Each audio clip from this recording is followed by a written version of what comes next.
मेरे प्यारे बच्चों, कैसे हो आप सब। आई होप आपने प्रीवियस लेक्चर जितने भी हम लोगों ने डिस्कस किए हैं आपने उसको बड़े बखूबी से अच्छे से लर्न कर लिया होगा।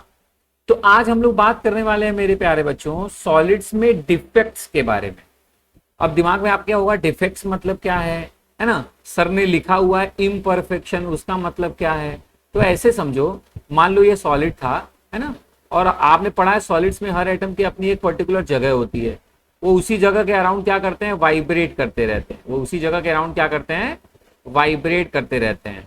अब ध्यान से समझना आप, हमने क्या किया, इसमें डिफेक्ट कैसे अराइज हुआ। या तो हमने कर दिया, पहले टेम्परेचर क्या लिया, अचानक बढ़ाया, है ना, धीरे धीरे टेम्परेचर को बढ़ाया और सडनली क्या कर दिया, कूल कर दिया। तो यार देखो, टेम्परेचर बढ़ाओगे तो मॉलिक्यूल क्या करता है, एनर्जी को एब्जॉर्ब करता है। एटम से एनर्जी को एब्जॉर्ब करेगा, जो पार्टिकल्स है वो एनर्जी को एब्जॉर्ब करेगा और अपनी जगह से ज्यादा भागना स्टार्ट करेगा। भाई सॉलिड्स में वैसे भी जगह कम है तो ज्यादा भागेगा, ज्यादा वाइब्रेट करना स्टार्ट करेगा।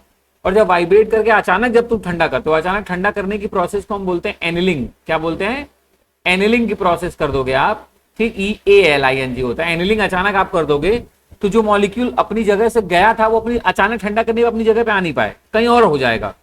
मतलब हर एक एटम की अपनी एक जगह थी, लेकिन जब आपने एनिलिंग की प्रोसेस की तो उस प्रोसेस से क्या हुआ, कुछ ऐसे एटम थे जो एनिलिंग करने पे अपनी जगह पे नहीं आ पाए, है ना।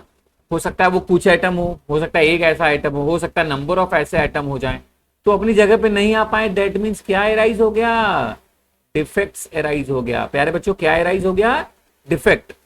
भाई देखो, इम्परफेक्शन का मतलब ऐसे समझो, परफेक्ट सॉलिड का मतलब क्या होता है, ऐसा सॉलिड जहां पे हर एक एटम की अपनी एक डेफिनेट पोजीशन है और वो एटम वहां पे प्रेजेंट है।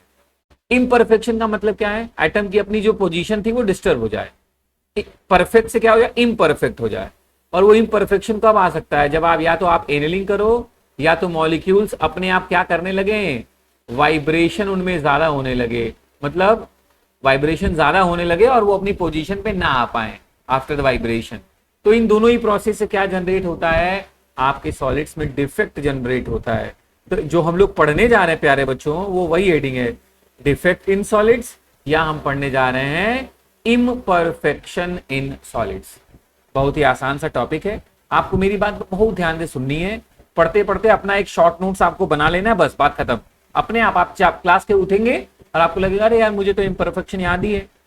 और सर ने अच्छा काम ये किया कि जो बोर्ड्स में क्वेश्चन आते हैं उनको भी साथ में बताते रहे क्या इंपॉर्टेंट है, क्या आ सकता है, तो तुम्हें लगेगा सब कुछ आ गया। ठीक है, तो पहले दिमाग में क्लियर हो गया कि हम पढ़ने जा रहे हैं इम्परफेक्शन इन सॉलिड्स। मतलब कुछ ऐसी प्रोसेस होने वाली है जिससे सॉलिड्स में एटम की पोजीशन क्या होने वाली है, डिस्टर्ब। बस इन शॉर्ट यही मतलब रख लो।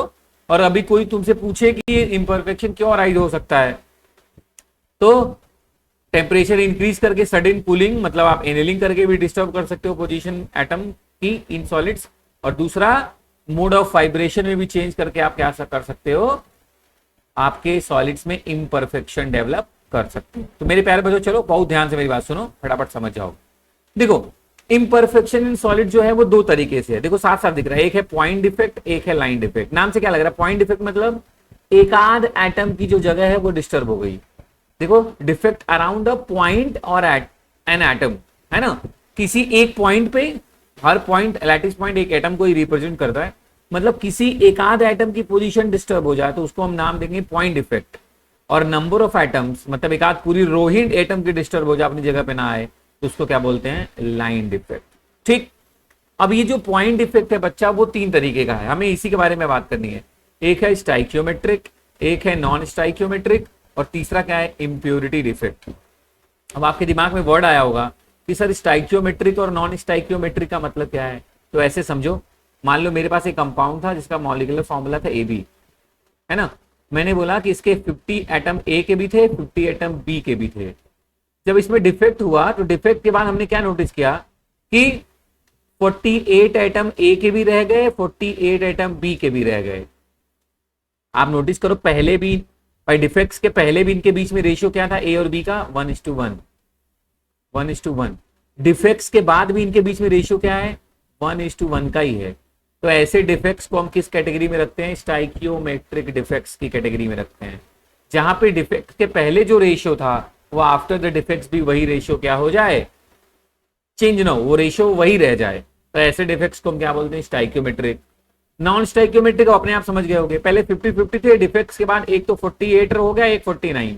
अब देखो रेशियो वही नहीं रह गया, पहले 1:1 का रेशियो था, अब 1:1 का नहीं रह गया, 1:, थोड़ा सा 1 से ज्यादा का हो गया। तो ऐसे डिफेक्ट को क्या बोलते हैं? Non stoichiometric defect. और तीसरा नाम से ही लग रहा है इंप्योरिटी डिफेक्ट्स, आपने खुद कोई इंप्योरिटी ऐड कर दी हो, कोई इसमें डिफेक्ट्स नहीं आया आइटम में, आपने खुद ही कोई इंप्योरिटी ऐड कर दी, उसकी वजह से जो डिफेक्ट अराइज हुआ उसको हम क्या बोलते हैं? Impurity defects. बड़ा सिंपल है मेरे प्यारे बच्चों, है ना। इम्परफेक्शन इन सॉलिड समझ गए आप, एटम्स की अपनी पोजीशन से डिस्टर्ब होना। पॉइंट डिफेक्ट्स, एक आध आइटम डिस्टर्ब हो जाए। Line defect, number of items, मतलब पूरी रो, इंटायर रो डिफेक्ट्स हो जाए। हमें क्या पढ़ना है? पॉइंट डिफेक्ट, जिसमें 3 है, stoichiometric, non stoichiometric, impurity. Stoichiometric defects का मतलब आप समझ गए कि डिफेक्ट्स के पहले जो रेशियो था, आफ्टर डिफेक्ट्स भी वही रेशियो रहे। नॉन स्टाइक्योमेट्रिक डिफेक्ट्स में क्या था?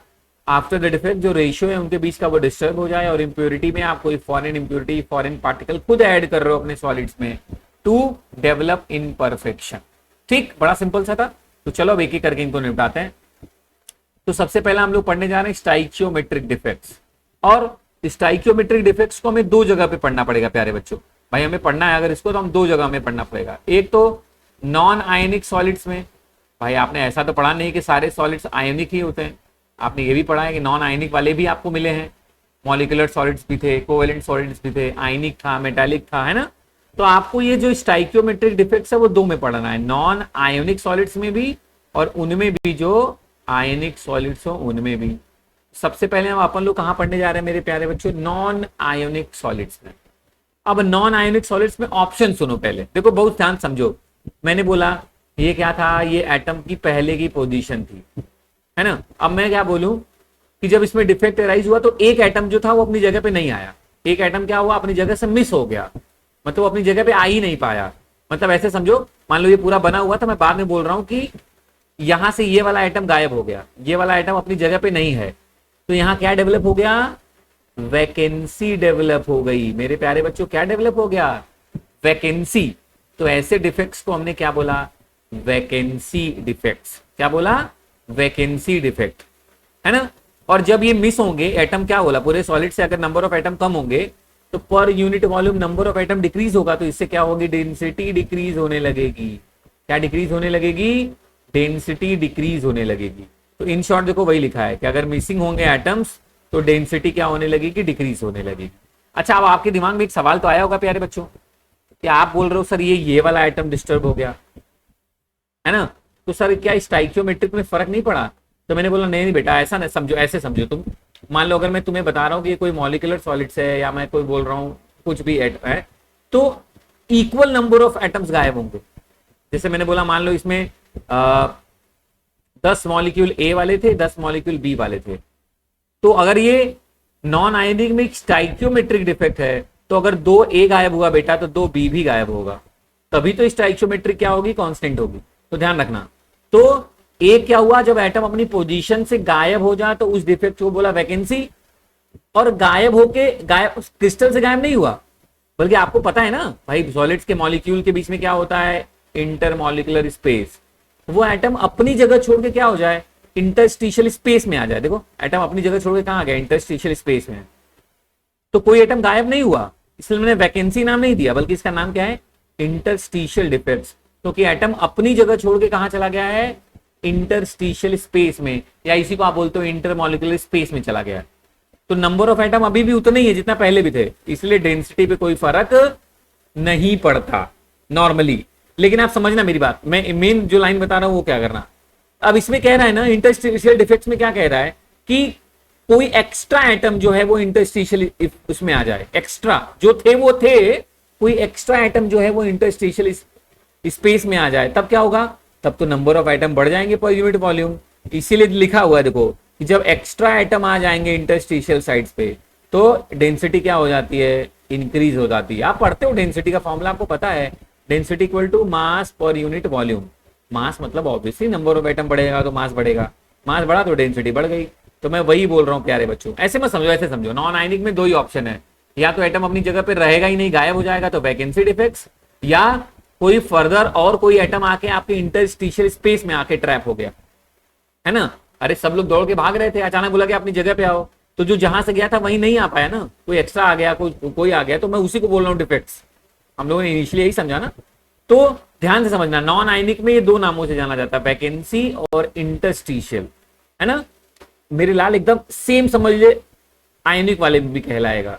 इसी वैकेंसी वाले को हम क्या नाम दे देंगे, शॉर्टकी, और इसी इंटरस्टिशियल वाले को नाम क्या दे देंगे, फ्रैंकल। अभी नाम देखना एकदम सेम है, यही मिलने वाला है तुम्हें, ध्यान से सुनना। तो आपने बोला सर सबसे पहले हम स्टाइक्योमेट्रिक पढ़ना स्टार्ट किए हैं, उसमें नॉन आयनिक तो बड़ा आसान था सर। एक है वैकेंसी डिफेक्ट, जिसमें एटम मिसिंग हो जाएगा अपनी साइड से तो डेंसिटी कम हो जाती है। इंटरस्टिशियल में कोई एक्स्ट्रा जो एटम है वो इंटरस्टिशियल साइड्स में आ जाता है, तो यहाँ पे क्या हो जाता है, डेंसिटी इंक्रीज हो जाती है। और मान लो कोई एक्स्ट्रा नहीं आया, कोई एटम अपनी जगह छोड़ के ही इंटरस्टिशियल में चला गया, तब डेंसिटी में कोई फर्क नहीं पड़ेगा। अब वही यही सेम बातें आप पढ़ने वाले हो, अगर स्टाइक्योमेट्रिक डिफेक्ट आप आयनिक सॉलिड्स में पढ़ो तब। तो मेरे प्यारे बच्चों देखो वही आ गया। तो यहां दो नामों से आप जानते हो, शॉर्टकी, शॉर्टकी मतलब समझ लेना वैकेंसी, है ना, जो ऊपर पढ़ा था, और फ्रैंकल मतलब समझ लेना इंटरस्टिशियल। बस अपने आप आपको दिमाग समझ में आ जाएगा। शॉर्टकी में क्या होगा भाई, एटम्स अपनी जगह से गायब होंगे, लेकिन चूंकि ये स्टाइक्योमेट्रिक वाला है, और आयनिक में आयंस में क्या होता है, आयनिक कंपाउंड्स में क्या होता है, कैटायन होता है पॉजिटिव और एनायन होता है नेगेटिव।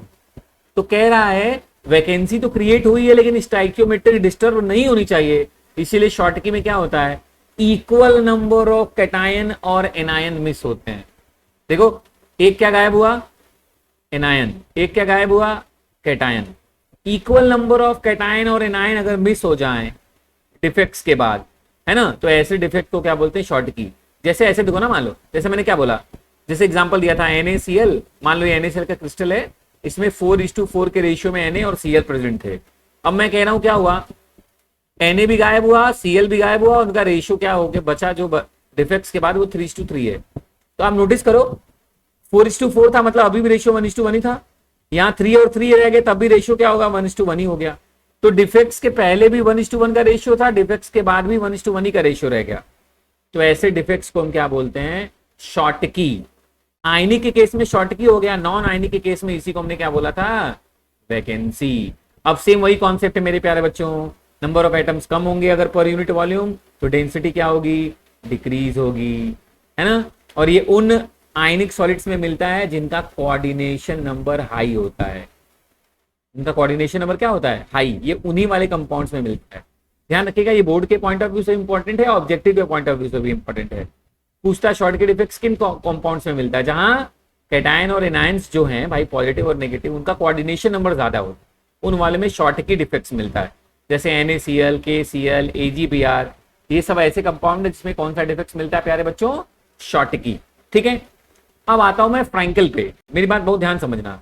फ्रैंकल, अरे यार सर आपने अभी बोला ये इंटरस्टिशियल का टाइप है, तो मैंने बोला हाँ, इंटरस्टिशियल में क्या होता था, एटम अपनी जगह छोड़ के इंटरस्टिशियल स्पेस में आ जाता था। ध्यान से देखो वही हुआ है, सबकी अपनी जगह थी ना कैटायन और एनायन की। देखो यहां से एक क्या हुआ, कैटायन अपनी जगह छोड़ के ये देखो बीच में इंटरस्टिशियल स्पेस में आके ट्रैप हो गया, एक्स्ट्रा कोई नहीं आया, यही वाला कैटायन अपनी जगह छोड़ के क्या चला गया, इंटरस्टिशियल स्पेस में। अब सवाल तुम्हारे दिमाग में आ रहा होगा कि सर आपने प्लस को लेके क्यों गए, माइनस को क्यों नहीं। तो ये मेरे प्यारे बच्चों आप सबको पता है, कैटायन और एनायन में एनायन बड़े साइज के होते हैं और इंटर मॉलिक्यूलर स्पेस तो छोटी जगह होगी ना, तो एटम्स को रखने के बाद जो इनके बीच में स्पेस बचता है उसको बोलते हैं इंटरमॉलिक्यूलर स्पेस ना।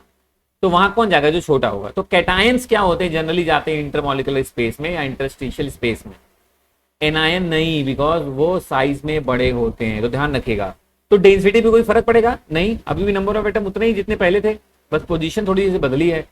तो ये इसमें क्या आपने पढ़ा, इसमें जो कैटायन होता है वो अपनी जगह छोड़ के कहाँ चला जाता है, इंटरस्टिशियल स्पेस में, पहला पॉइंट। इसमें डेंसिटी में कोई फर्क नहीं पड़ता, डजंट चेंज, दूसरा पॉइंट। और जैसे वहां लिखा था कि वो उन कंपाउंड्स में होता है जहां पे कोऑर्डिनेशन नंबर ज्यादा होता है, वैसे ये उन आयनिक सॉलिड्स में होता है जहां कोऑर्डिनेशन नंबर कम होता है, जैसे AgCl, AgBr, ZnS, है ना।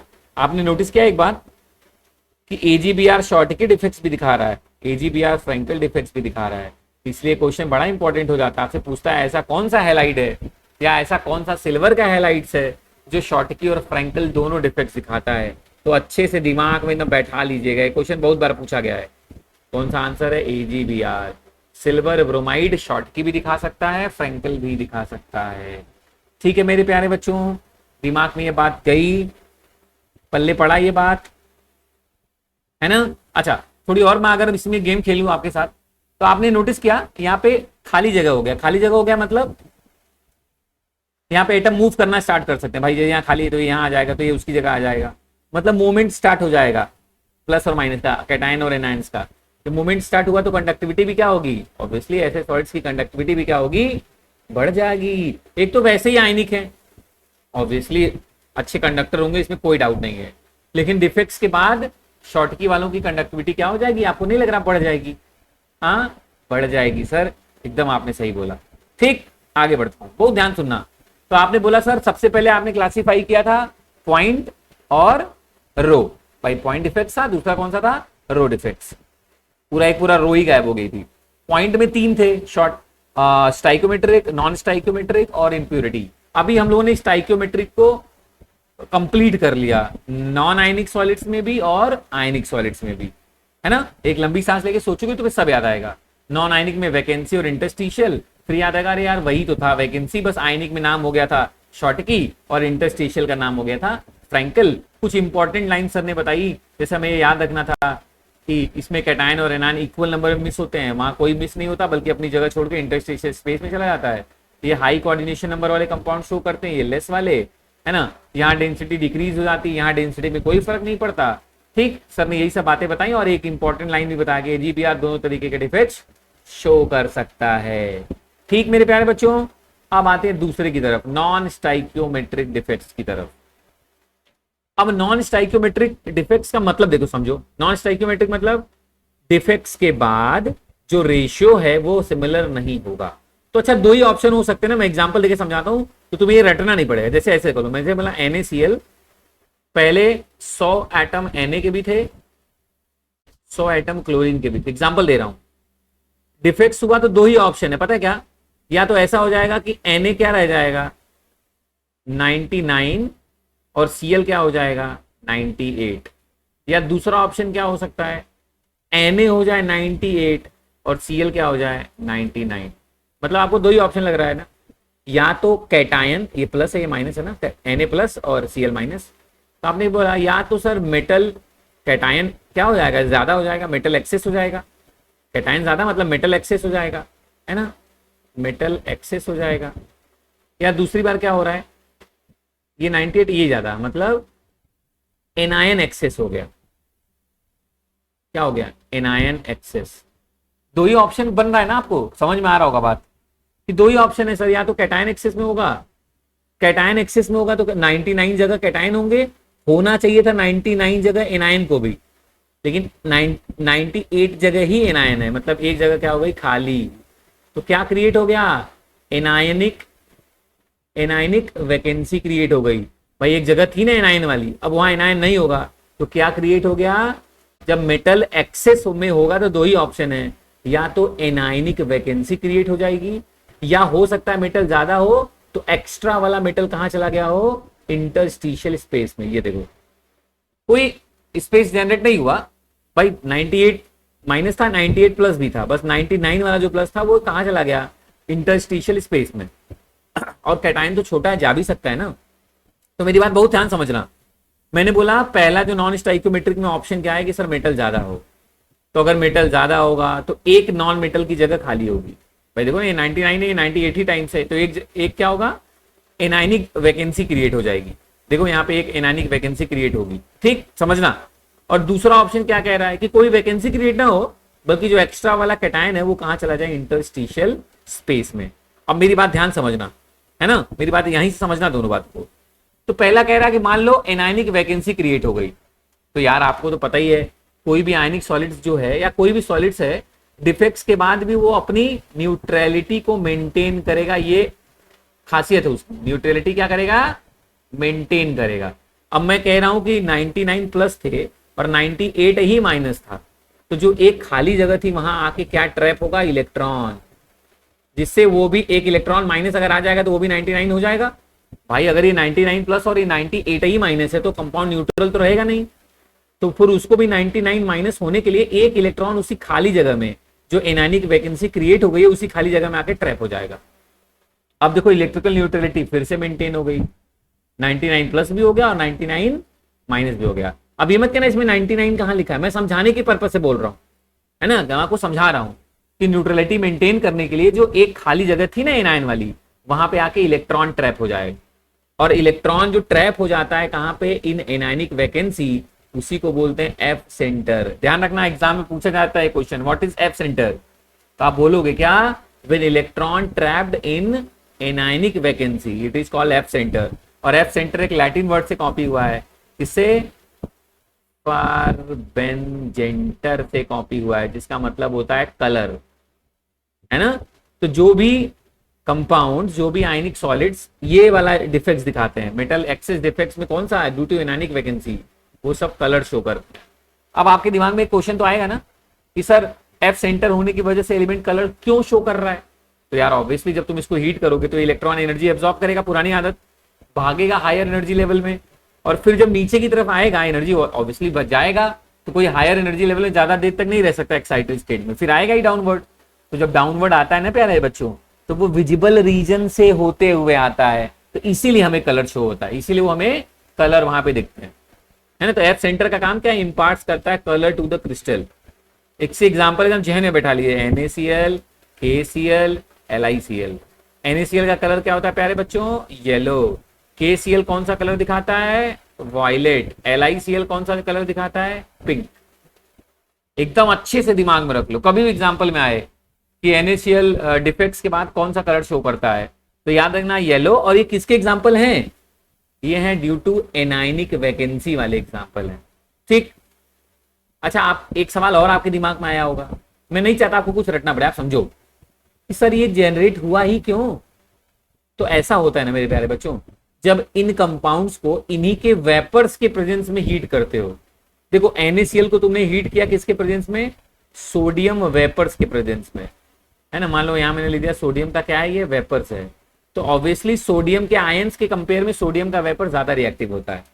तो क्लोरीन क्या करता है, हर जगह इस सॉलिड्स में क्या था, हर Na के से Cl जुड़ा हुआ था, लेकिन जब सोडियम वेपर चारों तरफ इकट्ठा हो जाता है, इसी के प्रेजेंस में हीट कर रहे हो ना, तो Cl इससे जगह छोड़ा के इसके साथ भाग जाता है।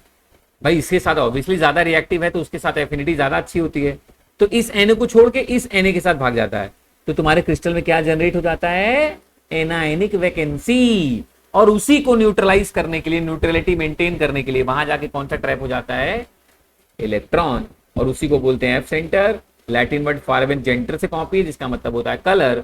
तो कौन कौन से लोग ऐसा दिखाते हैं, जब NaCl को सोडियम वेपर के प्रेजेंस में हीट करो तो येलो कलर दिखता है, KCl को पोटेशियम वेपर्स के प्रेजेंस में हीट करो तो वायलेट दिखता है, LiCl को Li वेपर के प्रेजेंस में हीट करो तो पिंक कलर दिखता है। बस यही क्वेश्चन तुमसे पूछा जाएगा, सिंपल। और वैसे भी हम लोग प्रैक्टिस करेंगे तो वहां क्वेश्चन में तुम निपटा लेना, समझ लेना बात को कि हाँ क्या सर समझा रहे हैं, लेकिन यहां भी तुम याद कर सकते हो, बहुत बड़ी बात मैंने नहीं बताई, ठीक। अब दूसरा सुनो, कह रहा है एक्स्ट्रा कैटायन कहां चला गया, दूसरा है due to extra cation moved in interstitial space. तो यार एक्स्ट्रा कैटायन अगर इंटरस्टिशियल स्पेस में चला गया तो भाई जितने प्लस थे उतने माइनस फिर से नहीं हो पाए, एक प्लस ज्यादा है, तो फिर से न्यूट्रलिटी को मेंटेन करने के लिए उसी इंटरस्टिशियल स्पेस में फिर से आके कौन ट्रैप हो जाएगा, इलेक्ट्रॉन।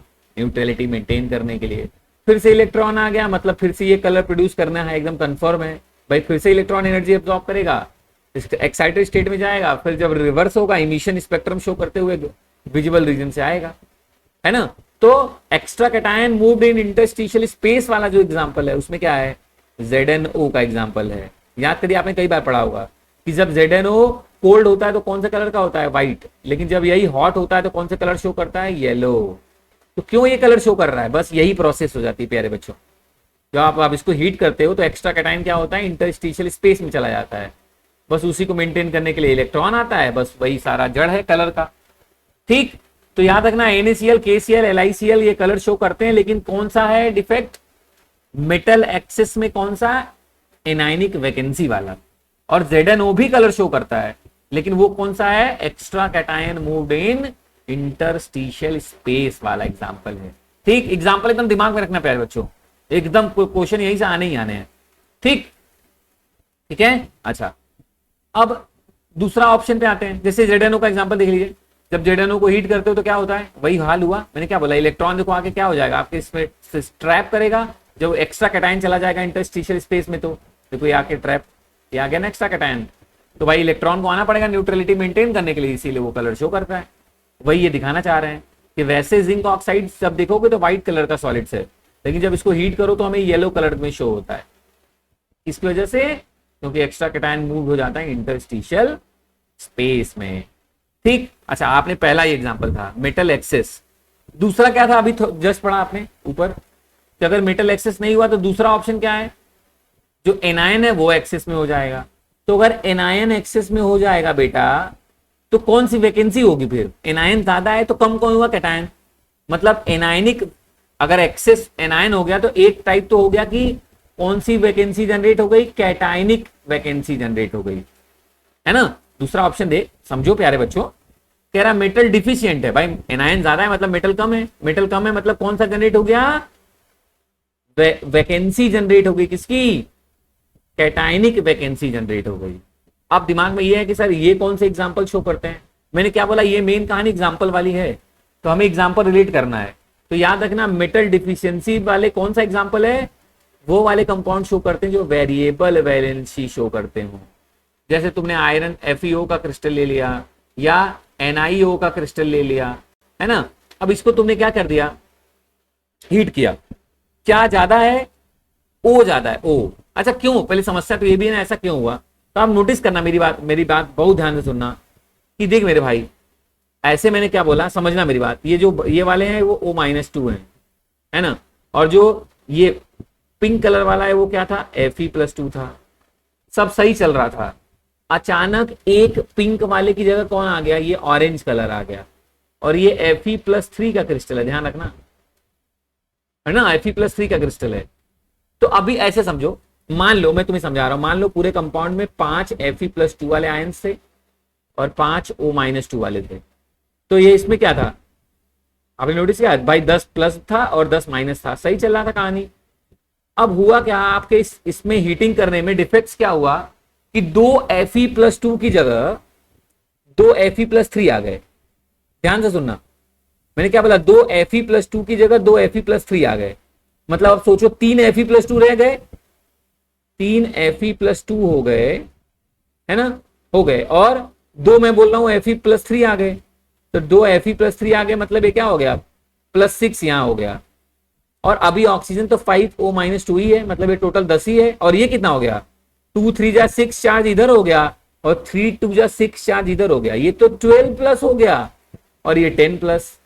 लेकिन आपको पता है सॉलिड ऐसा होने नहीं देगा, क्योंकि वो क्या करेगा, अपनी न्यूट्रलिटी को मेंटेन रखना चाहेगा। तो वो क्या करेगा, यहां से पूरे क्रिस्टल में से तुम्हारा एक Fe+2 क्या हो जाएगा, गायब हो जाएगा। भाई अगर 2 Fe+3 आ गए तो तुम नोटिस करो ना, तो प्लस चार्ज बढ़ गया, और हमें तो न्यूट्रलिटी मेंटेन रखनी है, तो उसको मेंटेन करने के लिए एक Fe+2 जो है अपनी जगह छोड़ देगा। तो क्या क्रिएट हो गया, कैटायनिक वैकेंसी क्रिएट हो गई मेरे प्यारे बच्चों। और ये वही हो सकता है जहां एलिमेंट वेरिएबल वैलेंसी शो करे, है ना। कैल्शियम में थोड़ा ना होगा कि कैल्शियम +2 से +3 हो जाए, यार वो तो वेरिएबल वैलेंसी शो ही नहीं करता ना। तो याद रखना ये कौन से एग्जांपल, ये वाले एग्जांपल जो हैं मेटल डिफिशियंसी वाले, जिसमें कैटायनिक वैकेंसी जनरेट हो जाती है, वही वाले कंपाउंड शो करेंगे जो वेरिएबल वैलेंसी शो करते हो। जैसे FeO ने शो किया, है ना, NiO ने शो किया, ये सब क्या करते हैं, मेटल डिफिशियंसी वाला डिफेक्ट्स, मतलब कैटायनिक वैकेंसी वाला शो करते हैं। और इसका दूसरा ऑप्शन क्या है कि जो एनायन था एक्स्ट्रा वाला वो इंटरस्टिशियल स्पेस में चला जाए। जैसे वहां एक्स्ट्रा कैटायन मूव कर गया था टुवर्ड इंटरस्टिशियल स्पेस, वैसे यहां क्या हो सकता है, एक्स्ट्रा एनायन मूव कर जाए टुवर्ड्स इंटरस्टिशियल स्पेस। लेकिन तुरंत आपके दिमाग में याद आएगा, अरे सर लेकिन एनायन तो साइज में बड़े होते हैं सर, और इंटरस्टिशियल स्पेस तो छोटा होता है ना, तो वो जा ही नहीं पाएंगे।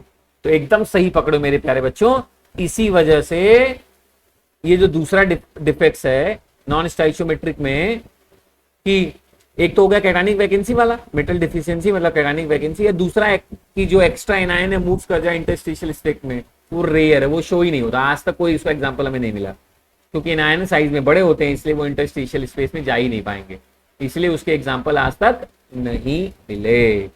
ठीक, ठीक मेरे प्यारे बच्चों, फिर से ध्यान से समझो, मैं आपको एक बार जल्दी से फिर से रिवाइज करता हूं, है ना, मामला क्लियर हो जाना चाहिए।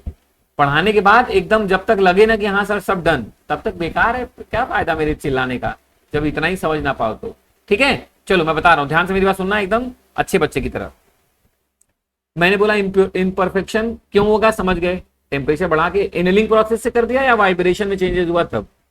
दो ऑप्शन थे, पॉइंट लाइन, पॉइंट मतलब एक एटम डिस्टर्ब हो गया, लाइन मतलब नंबर ऑफ एटम, पूरी पूरी रो डिस्टर्ब हो गई। तीन ऑप्शन थे पॉइंट वाले में बेटा, स्टाइक्योमेट्रिक जहां डिफेक्ट्स के पहले जो रेशियो था वही डिफेक्ट्स के बाद भी हो, नॉन स्टाइक्योमेट्रिक रेशियो जो है पहले और बाद वाला डिस्टर्ब हो जाए, और तीसरा वाला क्या है, इम्प्योरिटी, है ना। स्टाइक्योमेट्रिक में क्या हुआ, इसके दो ऑप्शन थे, नॉन आयनिक सॉलिड्स में ये देखो ऐसे, नॉन आयनिक में वो दो नामों से जाना जाता था, वैकेंसी और इंटरस्टिशियल डिफेक्ट्स के नाम से, और आयनिक में भी ये दो नामों से जाना जाता था, वैकेंसी मतलब शॉर्टकी और इंटरस्टिशियल का मतलब फ्रैंकल। आपने अच्छे से इस बात को पढ़ा, आप पॉज करके नोट्स बना ही रहे हो, फिर से रिवाइड करके फिर से, ठीक है। नॉन स्टाइक्योमेट्रिक में दो ही ऑप्शन था, या तो कैटायन ज्यादा होगा, कैटायन मतलब मेटल एक्सेस में होगा, है ना, या एनायन ज्यादा होगा, मतलब मैं कह सकता हूं मेटल डिफिशियंट होगा। दो ही ऑप्शन है भाई ना मेरे, या तो मेटल ज्यादा होगा या तो मेटल कम होगा। मेटल ज्यादा हुआ तभी दो ही ऑप्शन है, क्या, मेटल ज्यादा तो नॉन मेटल कम, मतलब पहला ऑप्शन थी एनायनिक वैकेंसी जनरेट हो जाएगी, NaCl KCl LiCl वाली, या एक्स्ट्रा कैटायन चला जाएगा इंटरस्टिशियल स्पेस में, मतलब ZNO वाला। एग्जांपल में देखो फोकस कर रहा हूं। और मेटल डिफिशियंसी में क्या था, कैटायनिक वैकेंसी जनरेट हो जाएगी, तो ऐसे एलिमेंट जो वेरिएबल वैलेंसी शो करते हैं उन वाला एग्जांपल था। और दूसरा एक्स्ट्रा एनायन चला जाए इंटरस्टिशियल स्पेस में, ये रेयर है ना, नॉट पॉसिबल है, फिलहाल इसका एग्जांपल हमें नहीं मिला। आपने बोला हाँ सर अब तो दिमाग में बात आ गई, पक्का एक बार पढ़ लेंगे तो उस्ताद हो जाएंगे तुरंत। और अब जो लास्ट वाला है इंप्योरिटी डिफेक्ट्स, उसको भी मैं आपको समझा देता हूं, मामला पूरा क्लियर कर देता हूं, आपको एकदम फटाक समझ में आ जाएगा, कोई टेंशन नहीं। अब ध्यान से मेरी बात सुनना प्यारे बच्चों, इंप्योरिटी डिफेक्ट्स में क्या होगा, मान लो तुम्हारे पास NaCl का क्रिस्टल था, उसमें NaCl सब अरेंज थे प्रॉपर, उसको तुम्हें हीट कर दिया स्ट्रॉन्सियम +2 आयन के प्रेजेंस में, स्ट्रॉन्सियम आयन के प्रेजेंस में तुमने हीट कर दिया, तो हुआ क्या, उसने क्या किया, Na की जगह किसने उठा ली, स्ट्रॉन्सियम ने। मान लो एक Na की जगह कौन सा आ गया, ध्यान से देखना, एक Na की जगह किसने ले ली, स्ट्रॉन्सियम ने उठा ली। मैं इससे इस कलर से लिखता हूं तुम्हें दिखे, Na की जगह किसने उठा ली, स्ट्रॉन्सियम ने। तो अब सोचो Na पे एक प्लस चार्ज था, लेकिन जब स्ट्रॉन्सियम उसकी जगह पे आ गया, आपने इंप्योरिटी ऐड कर दी स्ट्रॉन्सियम वाली, तो उसपे तो 2 प्लस चार्ज है ना। और आपको तो पता है डिफेक्ट्स होने के बाद भी कंपाउंड्स अपनी इलेक्ट्रिकल न्यूट्रलिटी मेंटेन रखता है, तो एक प्लस गया तो आना एक ही प्लस चाहिए था, लेकिन आया 2 प्लस, तो इसका मतलब एक Na को क्या करना पड़ेगा, गायब होना पड़ेगा यहां से, तभी तो फिर से न्यूट्रलिटी मेंटेन रहेगी। तो वही ये कह रहा है, due to presence of strontium +2 ion in place of 2 Na atom, 2 Na की जगह एक SR आ सकता है भाई, 2 Na पे मिला के 2 प्लस चार्ज होगा, और SR अगर एक आ रहा है उस पर खुद ही अकेले 2 प्लस चार्ज है, तो एक भाई एक Na की जगह तो SR आएगा, और एक Na की जगह क्या हो जाएगी, खाली। तो ऐसे डिफेक्ट्स को क्या बोलते हैं, वैकेंसी नहीं, इम्प्योरिटी डिफेक्ट, क्योंकि आपने हीट ही किया सोडियम क्लोराइड को स्ट्रॉन्सियम के प्रेजेंस में, स्ट्रॉन्सियम आयन इसीलिए Na की जगह को पकड़ लिया और न्यूट्रलिटी मेंटेन कर ली, एक Na को गायब होना पड़ा। समझ रहे हो मैं क्या बोल रहा हूं, ठीक है, दिमाग में चल रहा है, तो ध्यान रखना, इंप्योरिटी डिफेक्ट में जब सोडियम क्लोराइड क्रिस्टल को हीट करते हैं स्ट्रॉन्सियम के साथ, तब ये वाला एग्जांपल अपने दिमाग में रखना है। ठीक प्यारे बच्चों, ये रही पूरी डिफेक्ट्स की कहानी। ठीक, अब थ्योरेटिकली चैप्टर में लास्ट क्या बचा है, हम लोग बात करेंगे इसकी इलेक्ट्रिकल और मैग्नेटिक प्रॉपर्टीज के बारे में, फिर हम लोग इसके क्वेश्चंस डिस्कस करेंगे डिफरेंट टाइप्स के जो बोर्ड्स में आए हुए हैं। ठीक है बच्चों, तब तक अपना ख्याल रखो, खुश रहो, मस्त रहो, अब पेरेंट्स का भी ख्याल रखो, हैं, टाटा बाय बाय बच्चों, मेरे प्यारे बच्चों, बाय।